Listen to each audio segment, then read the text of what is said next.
Hi and welcome everyone to this SAP Community Call. My name is Menina Chow. I'm part of the SAP Community team and your host today. So before we get started, just a few housekeeping notes. You are already welcome to use the chat functionality, but also the Q&A button to raise your questions. We will have a Q&A at the end of the time reserved for you to address and for Michael, for our speaker, to address your questions. And we'll also let you speak up if you like, but we'll come to that later on. So I would like to start introducing the session. The call, as you can see, is about sustainable operations with the SAP Environment Health and Safety platform. And with me is Mike Senserato, Solution Manager for SAP EHS. And I think we can kick it off with a short introduction from yourself and then have the presentation going. Okay, thanks, Mina. So again, hello everyone. Mike Senserato, again, Solution Manager for EHS. I've been working with the SAP EHS Solutions for 21 years now. Started out in consulting and I was able to move into the solution management team in 2016. Before that, worked for a competitor EHS solution for a couple of years. And overall, again, been in the space for, I guess, about 23 years. And my main focus right now, solution manager, is owning the go-to-market strategy for EHS, partner support, sales support, working with the product teams, things like that. I've got environmental science, academic background, and I'm currently in the middle of an MBA in sustainable operations. So what we're going to do today for this call, oops, click here and get in. We are going to kind of walk through a broad definition of sustainable operations and kind of within the EHS perspective, and then highlight three, after going through a kind of a functional overview of the EHS applications and products that we have.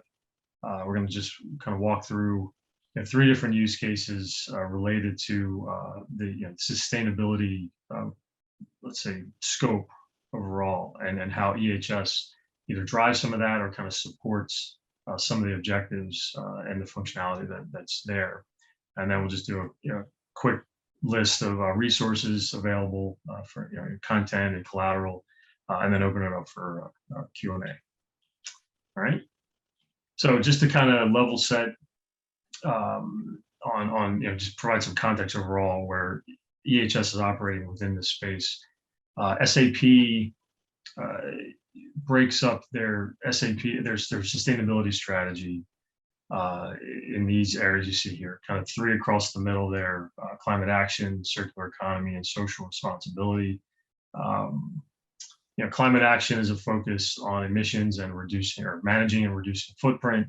The circular economy focus is around driving. You see there, zero waste.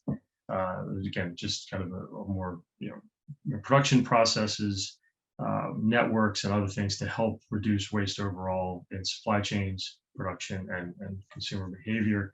And then finally, social responsibility. The objective there, the focus there is, and we'll spend a little more time on this one, is to, again, enable companies to be better corporate citizens, kind of ensure the safety and well-being of their employees, work with the communities that they operate in, and so forth. Along with those three pillars, if you see kind of below that, industry innovation, the focus there is to work with partners and drive industry-specific functionality and solutions, and knowing that for the oil and gas industry, sustainability might be a little bit different than the retail industry, and so we need to make sure that there's focus and, again, specific solutions available to kind of deal with those differences across industries. And then finally, at the top, you see sustainability performance management, and that, along with the overall idea of steering to zero and the focus of holistic steering and reporting, it's essentially to take data from all these other processes and areas and drive it towards centralized and collection point to then do reporting for things like GRI, carbon disclosure, ESG disclosure, things like that. And along with the reporting piece, you see there, again, it says performance management is, all that information that's coming in. Hi there. I'm pretty good. Thanks. Sorry. What happened there? Turn it off. Sorry about that.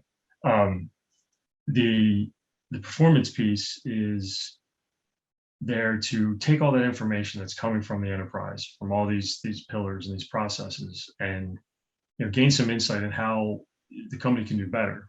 So reporting is one step, but if you're not meeting your goals, if you're not meeting your regulatory requirements, things like that, and you want to do better, the information is valuable to then kind of take a look, optimize your processes and your operations, and move forward in a better way. How that looks from a software standpoint, you see here a breakdown of the current solutions that are relevant to the sustainability strategy at SAP. And again, the focus today is around EHS, and you see how EHS is relevant really across the board. Obviously, it doesn't drive the entire topic, but if we start on the left there and we look at zero emissions with climate action, EHS, as you'll see, and I'll walk through this use case, it drives calculations for emissions, whether it's carbon emissions or air pollutant or water. So that will be a focus within circular economy. The waste management functionality that will be coming out this month can help drive that process or topic. And then under social responsibility, there is a clear focus and a clear relevance around keeping workers safe and healthy, optimizing the workforce, making sure they're well, and also working with the communities and consumers as part of that. And then again, all that data, I'll talk about this as kind of a third use case around performance tracking. The goal and the functionality is there to drive the EHS data into the performance management tracking and make sure that whatever is relevant and useful from the EHS processes is available to the holistic steering and reporting piece to, again, provide metric reporting, but also use that data for further improvement. Okay. All right. So I want to kind of define sustainable operations, and I think I kind of put here to say it's like a broader definition, because I think if you ask 10 people, you might get 10 different views of what this is. But from the EHS perspective, and maybe a little bit broader than that, with driving overall operations, there's a couple of things we should think about. The challenges that companies face is that they need processes, they need operations that demonstrate a focus on safety, compliance, efficiency, and you see some of the others there, transparency, and making sure that the overall environmental impact is low, that your overall footprint is low, whether it's carbon footprint or overall, again, environmental footprint. And when it gets into things like how much raw materials that you're consuming, how sustainable is your supply chain, things like that.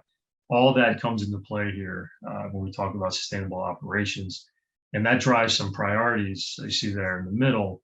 Baseline is a focus on compliance. Obviously, to operate your business, you need to be compliant.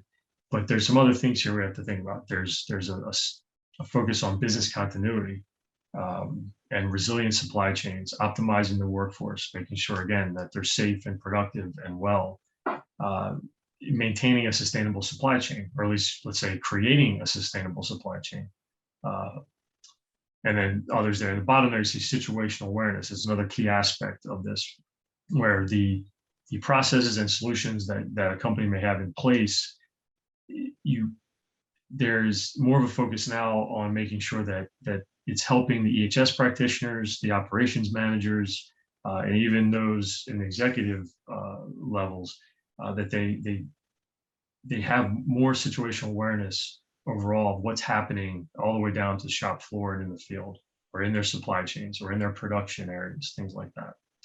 And benefits to this, you see some things there. Obviously, one key aspect is brand preservation. Just like other aspects of sustainability,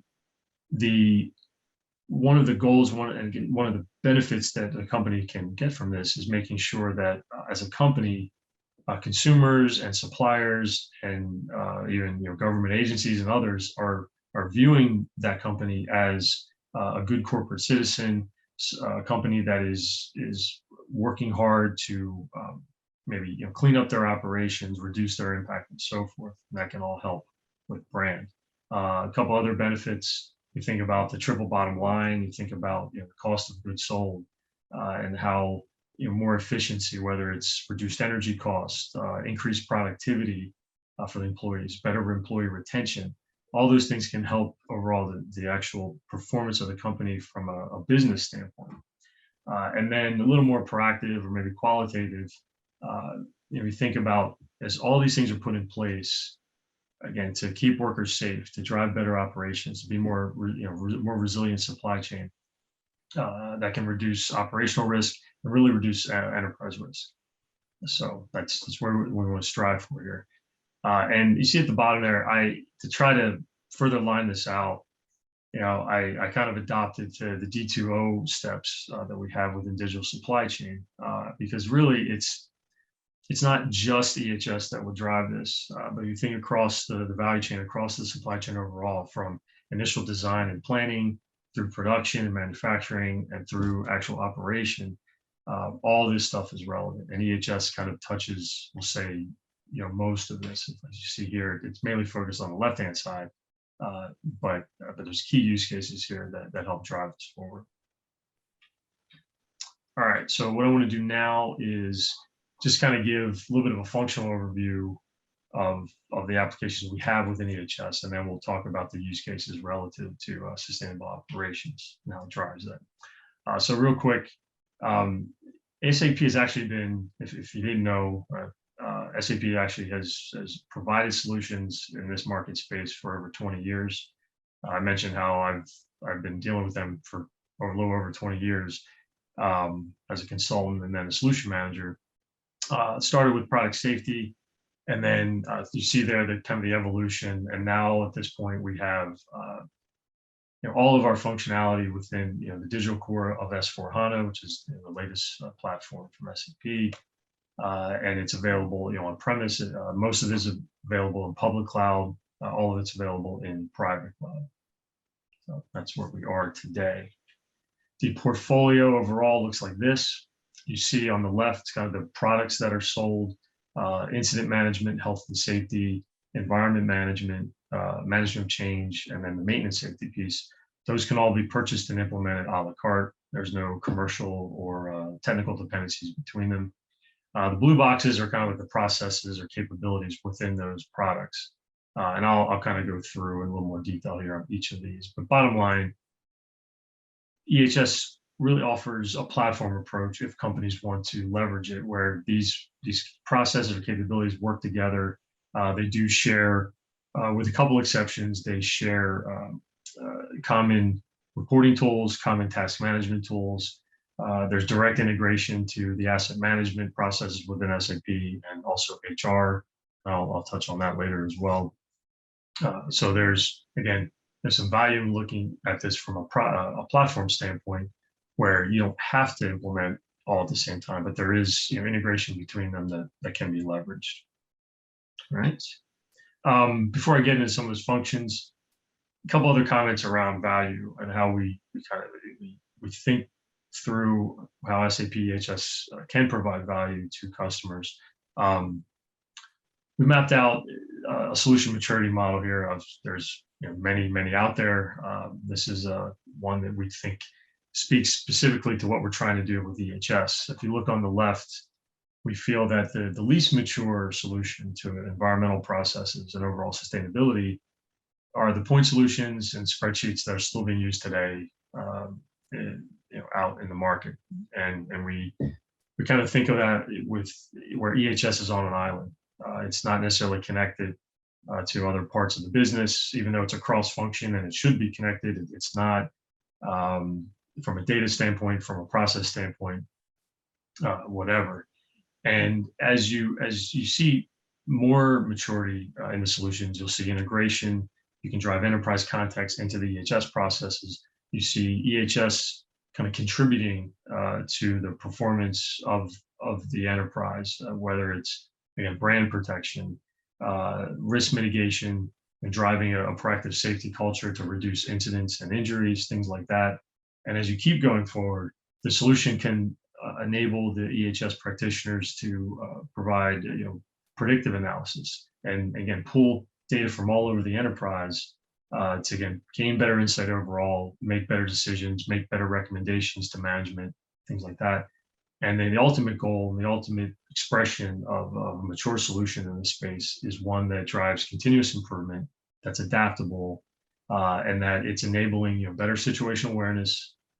Maybe it's at least semi-autonomous to again drive some of the processes forward, and that it's ubiquitous, where information needed at the shop floor is there, information needed at the corporate level is there, and then access to the information is available to all when needed. And so, kind of like the way we talk to our customers about the value that EHS can provide, we break it down to these 5 topics here.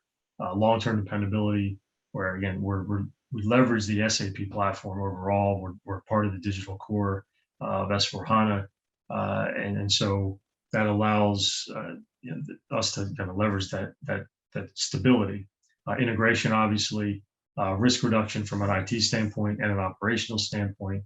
The platform approach, where all within EHS, but also again part of that larger S/4HANA platform, we can leverage all the technologies available, whether it's the real-time analytics, workflow, Fiori user experience, all those things are there as standard. And then finally, intelligence. SAP's driven a fair number of intelligent technologies where we want to leverage that for EHS going forward. All right, so functionality. I'm just going to quickly go through each of the product areas. So incident management, we'll show some examples of this. Overall objective here is to provide a kind of a centralized place or repository for all types of incidents. It could be environmental releases, safety-related incidents, security, and also this is where we track what we call near misses or safety observations. We're a little bit more proactive records. We're enabling employees to highlight any hazard that they see in the workplace and report that to those that can kind of handle it and deal with it. A couple capabilities. There's multiple options for data entry, whether it's a mobile-enabled app, offline forms, real-time entry through an API. So we try to provide that to account for differences in processes that companies have, direct integration to asset and HR processes, a fair amount of workflow-driven steps, notifications across the process, and then real-time analytic reports and incident rate calculations that are available to the users. Health and safety is a little bit broader, and we'll focus on one aspect of it when I get into some of the demo piece. The idea here is that it's it drives an overall process from initial hazard identification, whether that's chemical hazards or let's say non-chemical stressors that may be apparent in the workplace, and kind of drives the process of identifying them, then assessing risk, and then driving controls and mitigation steps for that. And then within that, it's also some maybe sub-processes to kind of provide further information to that overall risk assessment, something like industrial hygiene, where you're running sampling campaigns for certain types of risks and hazards to get more of a detailed and maybe quantitative view of what's happening, comparing that to maybe regulatory limits and others that may be available for those. Another piece to this, we think about social responsibility. There's reports available to drive like chemical inventory. So one requirement, if you think about a facility operating within a community, they need to work with first responders such as firefighters and make sure that everyone in the community kind of knows what's being done at that plant and that what's being stored at that plant.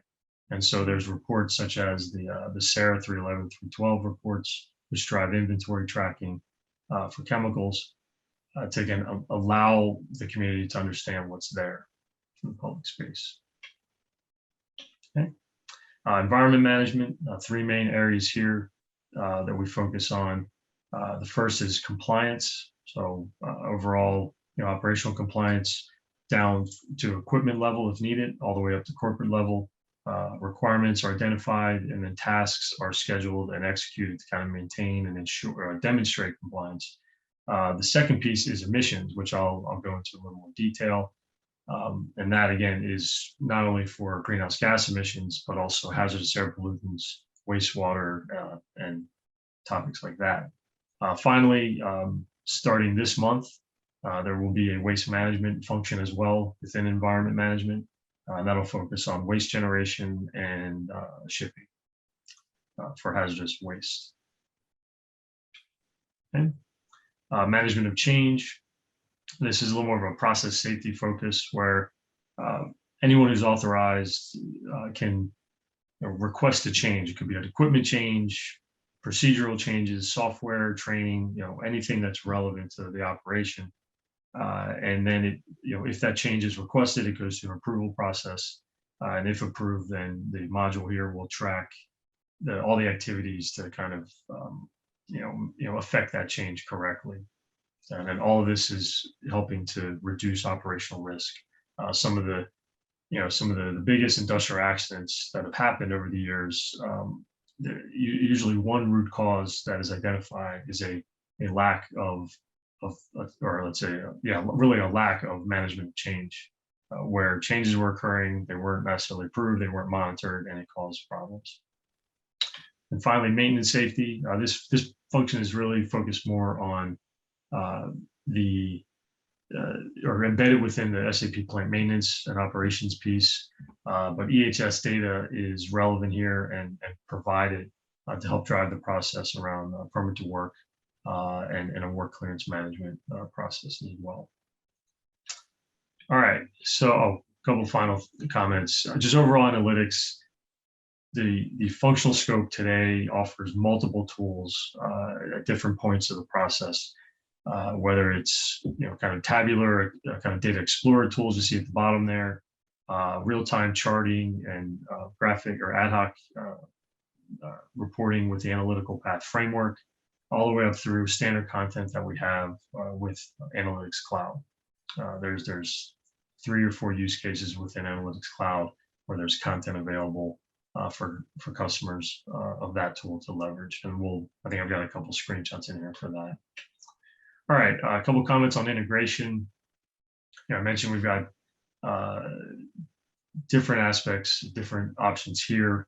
One of the key integrations we have is with the plant maintenance process overall. And you see some triggers for this from the EHS side, whether it's a corrective action in incident management or something, maybe equipment failed and now one of the corrective actions is to either fix or replace the equipment, or a certain risk is identified, and now based on what the EHS team wants to do to kind of mitigate that risk and put in some controls, there's maintenance work that has to be done to do that. It could be a compliance task. Any of those triggers, you can drive a plant maintenance notification to get the maintenance team to actually do that work. It's a standard two-way integration. Another integration, a little more on the data side, is a link to the HR person records and also the SuccessFactors Employee Central records. And this is an area where we want to, it's planned. We're trying to evaluate how we can drive further integration with SuccessFactors, whether it's from the learning aspect, performance management, or rewards. Those areas are things that we feel there's further value where EHS may be a trigger for some steps that would occur in those processes within SuccessFactors. So we're evaluating that now. All right, so the first use case that I'd like to maybe focus on, where EHS is again enabling the overall, that broader definition of sustainable operations within the overall sustainability strategy is one of the ones that right now there's a significant amount of focus on from the customer base, and that is around understanding or calculating and then really understanding the carbon emissions, the greenhouse gas emissions that are resulting from a company's operations and so forth. And the environment management module contains a calculator, as you'll see, to kind of drive these, at least from a corporate perspective. There's also requirements to drive carbon, we'll say kind of like a carbon footprint based on production and products. And SAP has a solution for that out now called product footprint management. And some of the data from this process will eventually be can be used for that product footprint calculation as well. You see here, just from a challenges standpoint, there's a couple of things that have come up as we talk with customers. One is that data collection can be complex for certain, we'll say certain industries, maybe not just specific companies, but what an oil and gas company may have to deal with as far as getting data collected might be different than, again, retail or something like that. Low confidence in emission calculation results.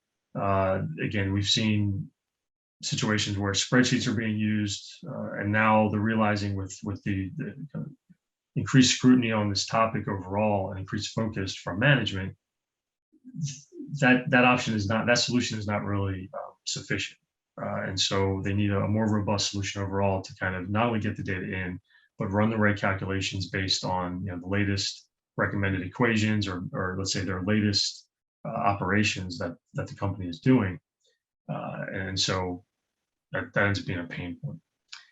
Priority, compliance obviously is a baseline.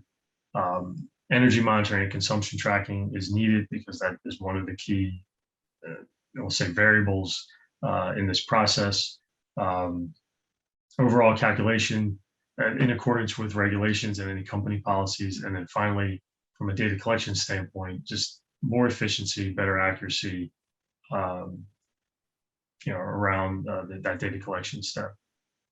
Overall, for the benefits, again, the accuracy and consistency, we want to drive that. There should be reduced effort and cost if more of this is automated and structured. And then finally, there will be better visibility into the overall enterprise and better insight as far as what the current results are, how energy usage looks, other variables here that then can be better optimized with that insight as the data comes in. And you see some basic steps there at the bottom, starting with the collection and validation steps all the way through to calculation, and then leveraging that for better insight and optimization. Okay. The solution steps in a little more detail look like this. With the, from the collection standpoint, EHS Environment Management offers multiple ways to get the data into the system. There's a manual step, and I'll show that, and also some electronic steps, whether it's in real time through shop floor systems or a bulk upload from a spreadsheet. That data for energy consumption and other factors, other parameters, all can be pulled into the system where the appropriate equations are applied, and then you go through and actually calculate emissions.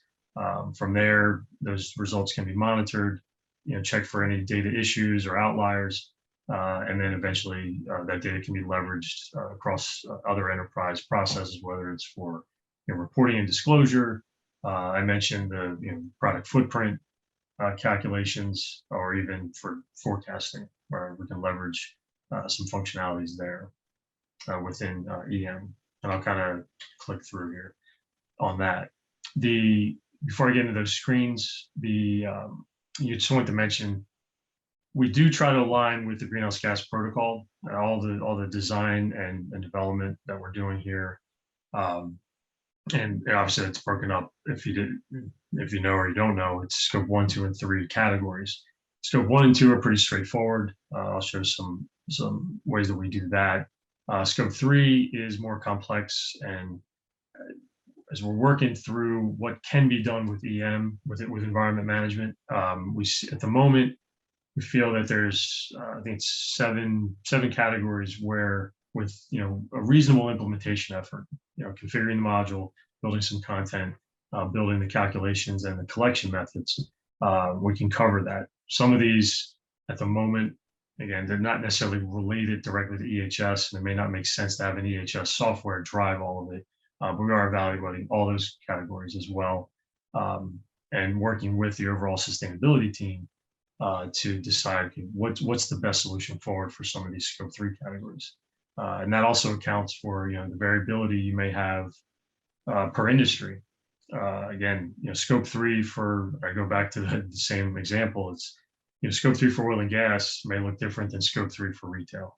And so how, trying to stay aligned with the recommendations within the greenhouse gas protocol and the calculations that are recommended there, we continue to evaluate how best to cover all these with the right SAP solutions. All right, so having said that, I'm going to step through the process here. And from a data collection standpoint, there's a manual option. It's through a browser or a mobile app where you can schedule tasks to do sampling and data collection, and a user who's assigned to do this can go in, get the data, and provide it to the process overall. There's also an automatic option, or multiple automatic options. As I mentioned, one would be a bulk upload step through spreadsheet. And there's also ways we can connect to, if you're trying to track electricity usage, if there's a way to get the data electronically from utilities, we can pull that through an API. There is an option to use the SAP MII product, which drives shop floor information to the process, and also things like energy consumption, or other systems that maybe use data historians and other sources of data that are tracking activities. All that can be pulled in electronically if needed. Right. Let me hide this. So looking at this here, this is a focus more on it's kind of a scope 1 example where these are equations that come with the system. There is some basic content, and all of this content can be then modified by the users if needed, to match what they need and what they're doing. You see here again just an example of an equation that's driving, based on consumption, it's driving that with an emission factor to get calculations or to get results. That's where we drive our equations. And then from a monitoring standpoint, there's different ways to view the data. Here you see the graphical output, and this is within the module. This isn't sending data to warehouse or analytics cloud yet. It's just a view within the application itself. It can be viewed tabular, and there's way if the data needs to be exported to then be part of a different analytics process, that is also available. Right, here's the tabular view, and again, the idea is to monitor the data, look at results, make sure there's no outliers, things like that. Make sure there's no deviations. If you're tripping certain limits, then from there, you would take a closer look at that, figure out what happened, and maybe drive corrective actions around that. These views help to kind of check that data. And here you see some basic forecasting functionality that's available within EM. So once the calculations are done, they can be utilized for just driving at least a forecast performance that can be leveraged in the future for carbon credit trading and other aspects of sustainable operations. Right. And then communication. So once these results are known and they're validated and everyone's good with them, a couple different ways for users and other stakeholders to kind of see the data. There's data explorers. You see an example here. I showed already the example of the graphical output and data export. And then there is content available within Analytics Cloud to provide a little more of a high level view. Again, still in real time, but here's an example of the content we have within Analytics Cloud on this topic. Okay. All right, that was kind of the scope one example. You saw that the equation how we had it set was based on consumption and emission factor. I wanted to show some screens from an example of kind of a prototype scenario that we're working with a customer on right now that is focused on the scope 3 category, purchase goods and services. And see here, this starts with highlighting a requirement based on the WIOD, and then moving through calculations and collection steps to kind of get the data that's needed. So that's documented here. You see, the way we've set this up is that these aspects of this category and the pollutant that's identified is CO2 equivalent, and then the classifiers where we can kind of separate this out from the other categories. So you see here, it's the classifiers listed scope 3 purchase goods and services. We would classify, if we were just running the previous example, where it was again just consumption with an emission factor, that would be scope 1, or so it's maybe scope 2, depending on the source there. Okay. Here you see the compliance scenario overall, where for a given a given calculation, we now have a set of equations that are documented in the overall scenario that will help, again, drive this forward. And I think I've picked two pieces of it. So the first one is the basic medical and fabricated metal spend. This was a manual data collection that was set up. You see you name who's responsible overall, and then another one overall, again, another manual step was purchase goods and services for the actual total spend, which is maybe one of the primary metrics they want to get to for this. But once the data collection steps and methods are set, then we can talk about equations and calculations. You see here for the basic metal and fabricated metal, you see the equation that was configured for that, and the variables underneath for data collection. And then for the total spend for CO2 equivalent, it's structured a little bit differently, but again, it's just another equation that was put in the system to then drive that calculation. And again, bottom line, I showed the scope 1 example where there's a lot of content we have pre-built in the system. Here you see an example of where companies can take some of that content and that structure and either create new equations or modify existing equations at the user level to match what they need, match their data collection steps. Maybe if they're only focused on certain categories of emissions, things like that. All that is, I guess, can be supported here with this flexible calculator tool that we have. All right, so the second use case I want to talk through in a little more detail is kind of switching away from the emissions focus and climate action to one of social responsibility and keeping your workers safe. You see here when we kind of break down this topic or this use case, we think about 3 different stakeholders: employees, suppliers, and community. I'm going to mainly focus on the employee stakeholder for today, but I would point you to other presentations and other webinars that have been done around the social responsibility topic as one of those main pillars of the sustainability strategy, where we've lined out solution approach for all these topics here, all these business challenges. Okay. And again, as you see here, just that mapping. Okay, we're going to focus on the EHS topic right there under employee, but SAP offers a large number of existing applications to help drive this topic forward and meet those business challenges that have been identified. All right, so the use case overall, if we think about some of the challenges,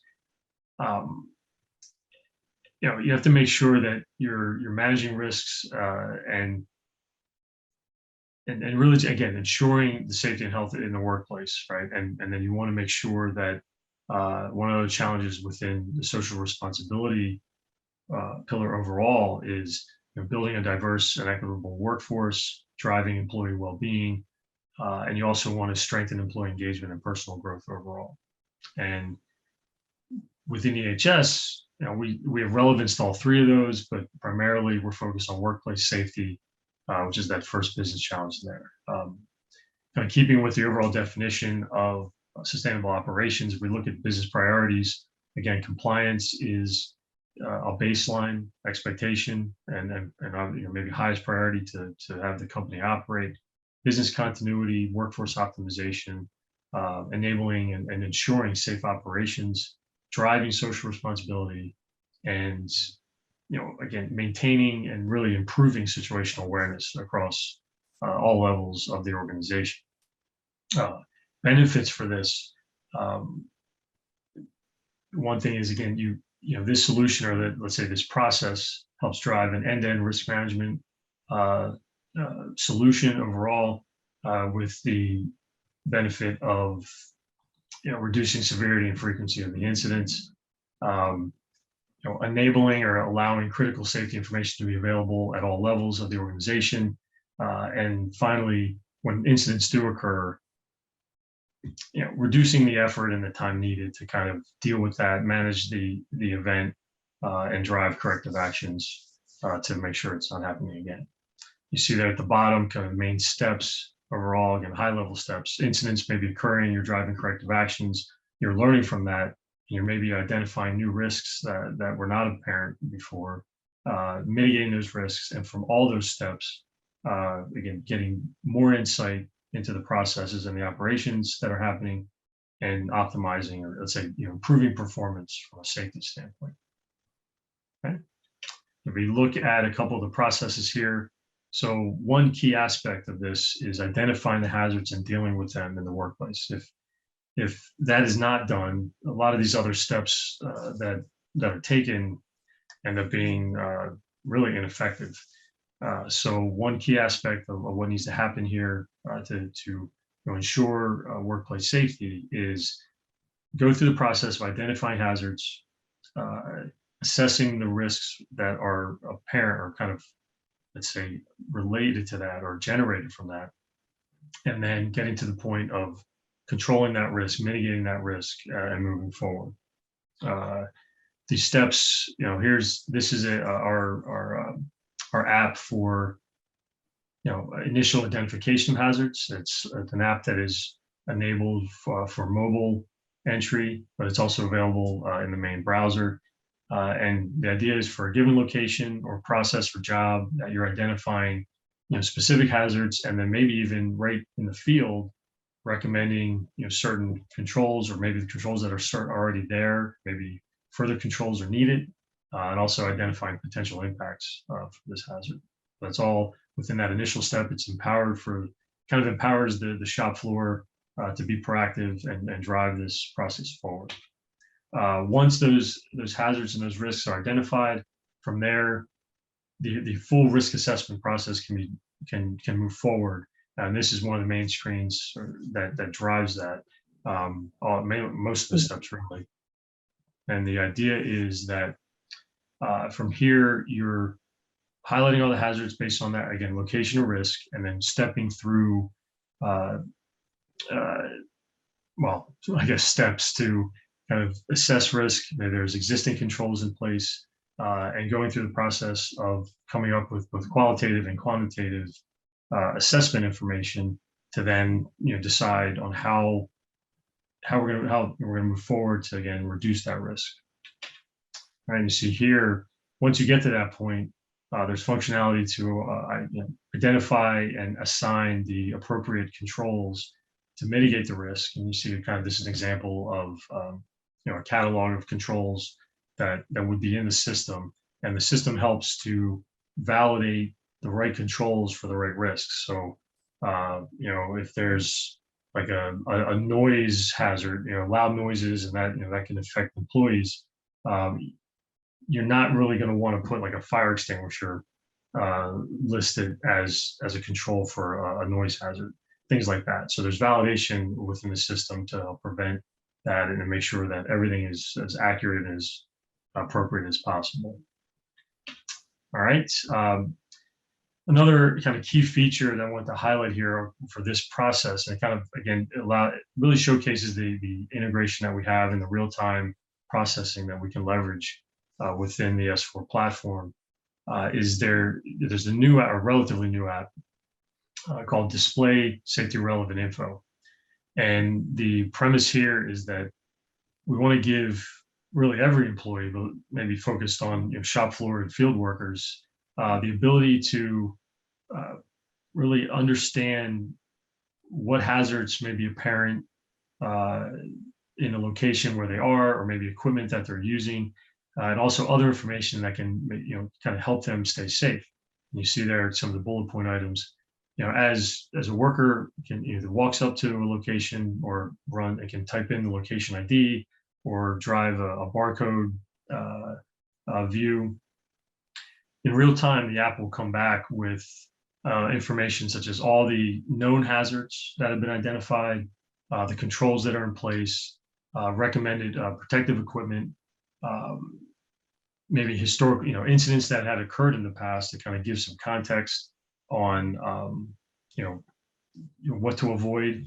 The app can pull back the safety data sheet and safety instructions related to any chemicals that might be stored in that area. And then finally, you can go through it and in real time pull any open maintenance orders that might be for that piece of equipment or for that location, which if maintenance is being done on a piece of equipment, that itself can create a hazard. If the equipment is not set up to work as planned, that can be a problem that workers need to know about. So all that can come through this app. And again, it kind of highlights the integration that we have and the capabilities that creates. All right, the other kind of process I wanted to talk about related to keeping workers safe is incident management and making sure that companies are doing their best to prevent injuries and incidents from occurring. But if something does happen, that everything is managed in the right way, the right causes are identified, and then the right corrective actions are put in place to prevent that type of incident from happening again, hopefully. And you see the process steps here.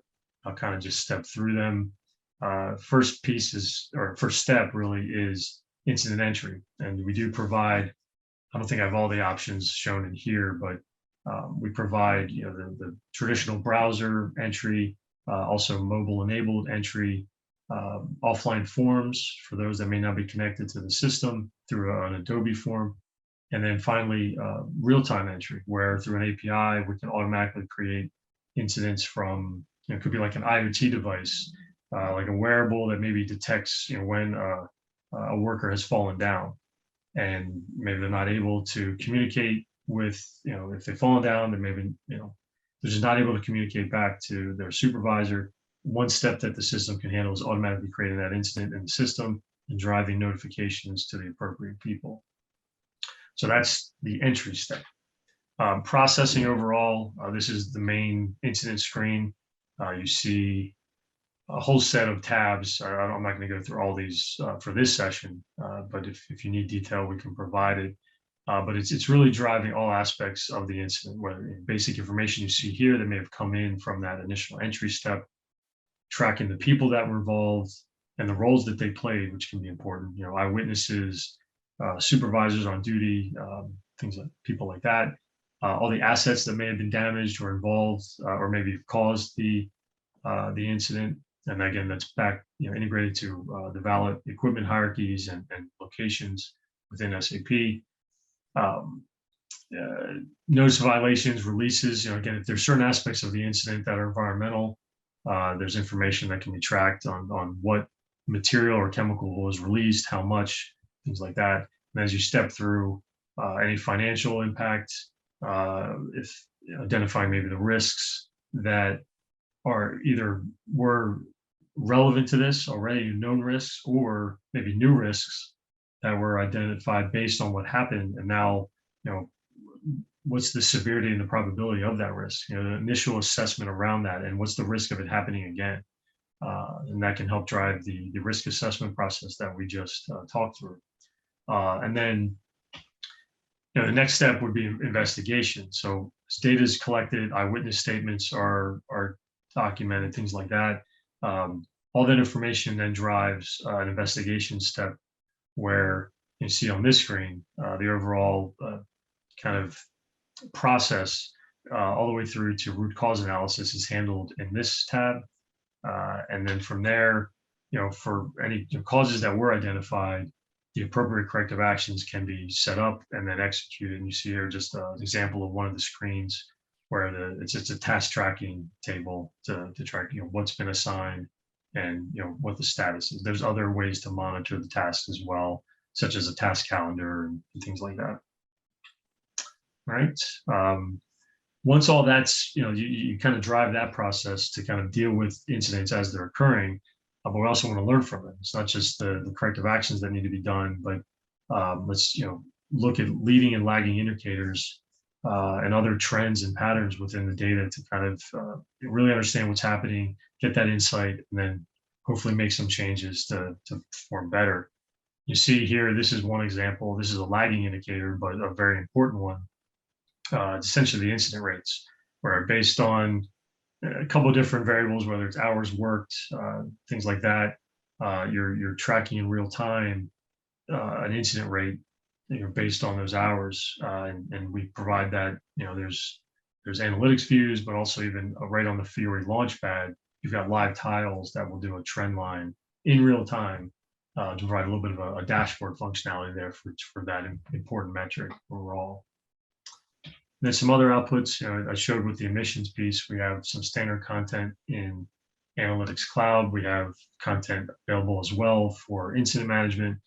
You see here, primarily, there's a couple other views that are more geographic, things like that can be set up. But the basic data here is, again, the basic statistics overall in a readable format, all in real time.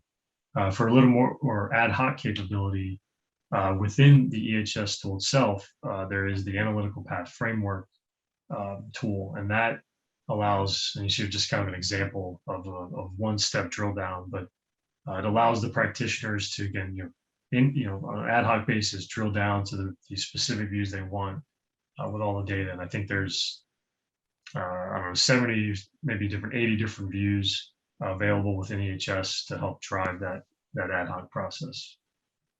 Okay. Question? No, just a short note for time. Okay. We've got a couple more slides. We have a question already and 5 minutes left, so that might be a bit short. Okay. So third, and this just real quick, there's no slides or no screens for this because it's essentially a future item, but it should be mentioned that the holistic steering and reporting component of the SAP sustainability strategy, contains a couple of different tools. The primary one being the sustainability control tower that'll be coming out, or it's planned to come out later this year. EHS, for some of the processes I just showed, the data that's collected there, it's obviously used specific for EHS and sustainable operations, but it's also used in that reporting step, whether it's the incident rates and the occurrence of incidents, or the emissions results for carbon, things like that.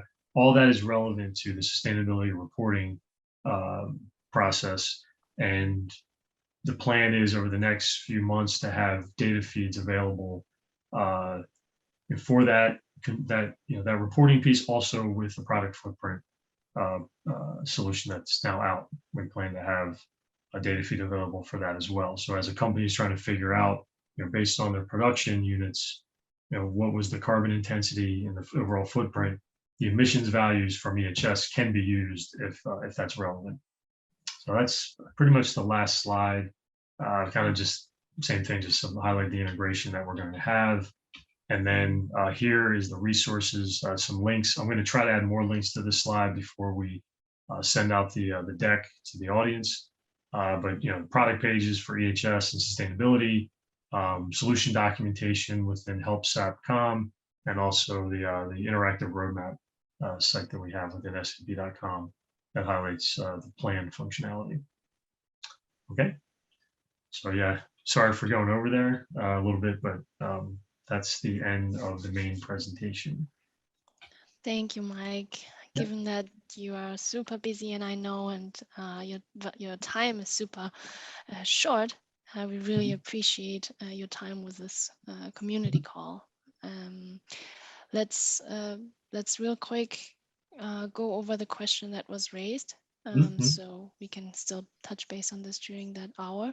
So Yes. a question came in by Sajjana Rayana, sorry if I mispronounced it, regarding the emissions management and calculating the carbon footprint. Will SAP support with the business configuration documents and enhancement spots? Currently, we're doing greenfield implementation for our customer, and they want to integrate with third-party tool for emissions input. Is this possible?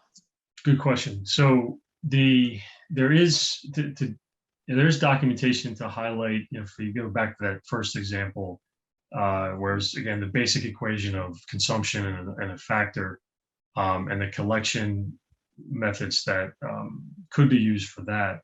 The standard solution documentation does address how to set that up.